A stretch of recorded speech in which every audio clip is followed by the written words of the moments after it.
चलो। हैप्पी दिवाली आप सभी को। भगवान करे ये दिवाली आप सब की ज़िंदगी में बहुत सारी खुशियाँ लेके आए। और अभी सुबह के 4 बज चुके हैं और हमें जाना है आज गांव। तो मैं उठ गई हूँ और मैं नहा भी चुकी हूँ, क्योंकि गांव जाने के लिए मुझे बनानी होगी देवताओं के लिए, जो हमारे वहाँ पे देवता पितर हैं उनके लिए खीर और रोटी। तो मैं नहा चुकी हूँ और अब मैं जाऊँगी किचन में। और बाहर बहुत अंधेरा है, मैं आप लोगों को दिखा रही हूँ अगर आप लोग देख सकें।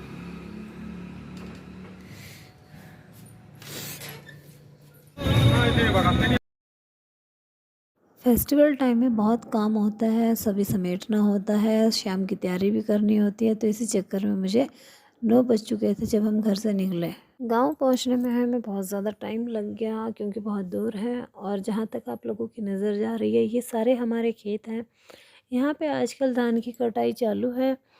और ये हमारे देवता पितृ महाराज हैं। हमने वहाँ पे पहुँच के इन लोगों को स्नान कराया और विधि विधान सहित अपनी पूजा अर्चना की। मैंने भी इनके सामने झोली फैलाकर अपने घर की सुख शांति के लिए मन्नत मांगी। गांव में आजकल बहुत ज़्यादा काम है, क्योंकि किसान की जो है 6 महीने की जो मेहनत है उसका फल उसे मिलता है। और इसी के ऊपर किसान की जो जीवन की जो रोज़ी रोटी है वो चलती है। हमारे देवता जो है, हमें 3 जगह जाना पड़ता है पूजा करने के लिए। तो हम दूसरी जगह आ चुके थे और हमने ये नलके पे से पानी भरा। खेत में नलका लगा हुआ है किसानों के पानी पीने के लिए, इसे गांव के मुखिया ने लगवाया हुआ है। बहुत अच्छी बात है, क्योंकि ट्यूबवेल जो है वो हर समय चालू नहीं होते। ये जिन लोग खेतों की फसल कट गई है उनको जोत दिया गया है ट्रैक्टर की मदद से मैं कैमरा जूम करके आप लोगों को दिखा रही हूँ। जो देवता पितर होते हैं वो पुरुष होते हैं, तो इसलिए औरतों का उन्होंने स्नान कराना और उन्हें वस्त्र पहनाना वर्जित होता है। तो इसलिए मैंने ये काम नहीं किया, मैंने सिर्फ उनकी पूजा अर्चना की और अपने घर की सुख शांति के लिए उनसे मन्नत मांगी। यहाँ पूजा करने के बाद हम लोग जाएंगे तीसरी जगह पे, जहाँ पे पूरे परिवार के पितर हमारे स्थित हैं। वहाँ पे बहुत सारे पितर हैं। हम लोग यहाँ ओकेशनली आते हैं, होली दिवाली पे ही हमारा गांव में आना होता है। तो हम लोग यहाँ पूजा करके फिर वहाँ जाएंगे। यहाँ पे जो हमने प्रसाद चढ़ाया है, यहाँ ये जो कुत्ते फिर रहे हैं यही उसे खा लेंगे, हम लोग इन्हें नहीं हटाएंगे, क्योंकि ये भगवान की शरण में ये लोग आए हैं, हमारा कर्म चढ़ाना था। आगे भगवान ने इन लोगों के लिए भी ऐसी व्यवस्था की हुई है कि इनके लिए कोई अलग से नहीं बनाएगा, कि क्योंकि ये गली के कुत्ते हैं। तो ये लोग यहाँ पे खा के अपना पेट भर लेंगे। पेट तो क्या भरेंगे, बस जैसा भगवान ने इनके लिए बनाया है वैसा ही ये ग्रहण करेंगे। और इस टाइम तक मेरे छोटे बेटे को बहुत ज़्यादा भूख लग गई थी, तो और वो खीर के लिए रो रहा था। तो मैंने उसमें से थोड़ी सी उसे दी, क्योंकि वो बच्चा है और वो विधि विधान को नहीं जानता। उस टाइम मेरे पास चम्मच नहीं थी और वो चम्मच मांग रहा था, तो मैंने एक पत्ता तोड़ के उसकी चम्मच उसे बना के दे दी। हालांकि वो उसके साथ खा नहीं पाया, लेकिन हम लोग क्या होता था कि जब छोटे थे, क्योंकि हम लोग गाँव में ही पले बड़े हैं, तो हम लोग इन चीज़ों के साथ एडजस्ट कर लेते थे।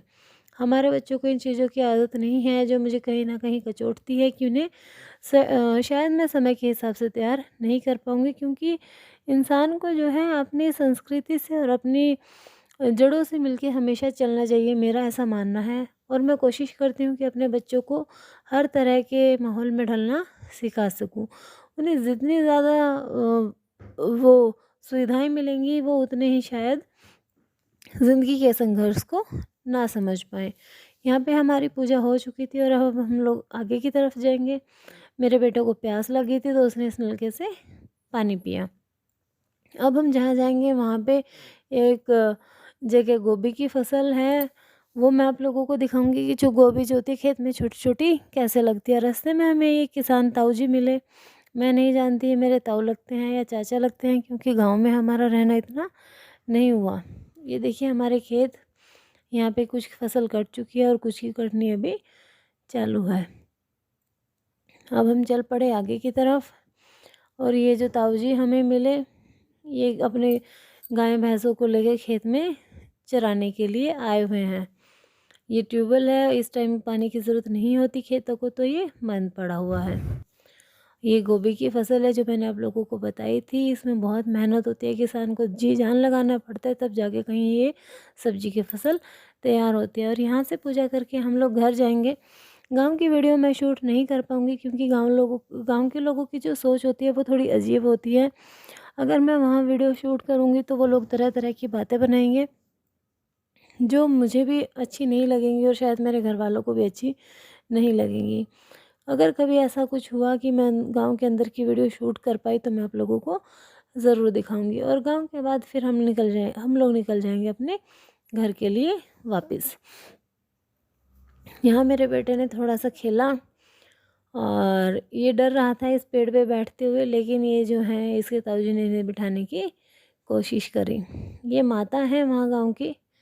अब रात हो चुकी थी तो हम लोग चल पड़े और अंधेरा बहुत ज़्यादा हो गया था, भूख लगी हुई थी, तो हम लोगों ने रास्ते में रुक के एक ढाबे पे खाना खाया और हम लोग घर की तरफ चल पड़े। हम लोग छोटी दिवाली के दिन गाँव में गए थे और बड़ी दिवाली के दिन हम लोग अपने घर में ही थे। सब लोग पटाखे वगैरह जला रहे थे, बहुत रौनक थी गली में, बहुत अच्छा लग रहा था।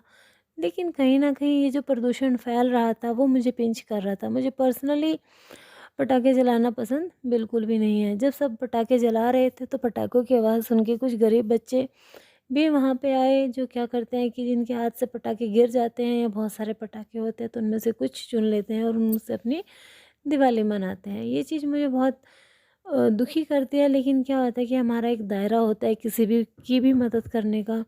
कुछ हमारा बजट होता है और कुछ ये होता है कि हम सब कुछ किसी दूसरे के लिए नहीं कर सकते। जहाँ तक पॉसिबल होता है मैं मदद करती हूँ कि कुछ गरीबों को मिठाई, मोमबत्तियाँ और थोड़े बहुत पटाखे दे दूँ। सबकी किस्मत अलग-अलग होती है। और ये देखिए ये 2 बच्चे थैला लेके आए हुए हैं, पटाखे ढूँढ रहे हैं। इन्हें पटाखे मिलेंगे तो ये उन्हें उठा के अपनी दिवाली मनाएँगे।